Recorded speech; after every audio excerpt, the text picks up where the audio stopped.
Kade Agus Rai Suadnyana tiba-tiba viral di media sosial. Pemuda dari desa Tukanmungge tampak disunggi oleh kakaknya, Gede Mertike. Dia disunggi dari depan gang hingga ke rumahnya yang berjarak sekitar 100 meter dari jalan raya. Aksi tersebut dilakukan lantaran sang kakak terlalu bahagia melihat adiknya menikah. Lucunya, saat akan disunggi, Agus hendak kabur. Sebab ia takut ketinggian, namun karena pihak keluarga terus meminta, akhirnya ia mengabulkan permintaan kakaknya itu. Menurut Agus, saat disunggi ia sangat ketakutan, bahkan sampai keluar keringat dingin. Ketika menoleh dari atas, ia merasa posisinya sangat tinggi. Ia juga sempat beberapa kali meminta diturunkan, tapi kakaknya tetap melanjutkan hingga sampai di depan rumah. Ini terjadi lantaran kakaknya hendak membayar nasar kepada Agus. Bahkan tidak hanya kakaknya, ternyata ada nasar lain yang dibayar oleh keluarga Agus. Ada yang memberikan Agus sekotak lampu untuk dipasang di kamarnya hingga dimandikan dengan air minum dalam galon. Menurut Agus, nasar ini terjadi lantaran ada kisah menarik sebelum dia mempersunting Ketut Suke Arini sebagai istrinya. Mereka bertemu di rumah Ibu Agus.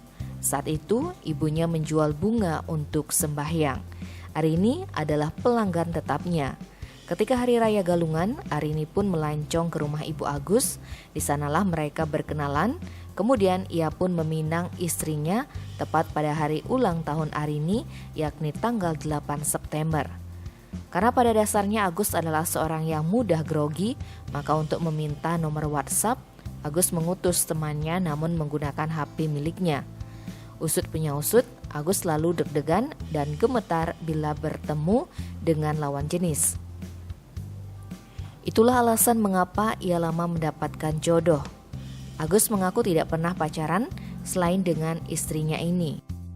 Pasalnya, kalau ketemu wanita dia selalu gemetar dan deg-degan. Terkait nasar kakaknya, Agus menyebut hal itu terlontar begitu saja, sebab kakaknya sudah ingin sekali melihat ia menikah. Ia pun mengaku dalam menjalin hubungan tidak seperti orang pada umumnya. Pantang bagi dia untuk bermanja-manja serta termehek-mehek dalam bercinta. Sementara Arini menuturkan saat akan menikah, dia tidak diberikan kabar akan dipersunting. Suaminya itu konon datang bersama keluarganya dan langsung mencarikan hari baik. Arini pun tak bisa berkata-kata, selain memang sudah saling mencintai dan sudah siap karena umur. Lamaran itu pun disetujui oleh Arini. Tim Bali Express melaporkan.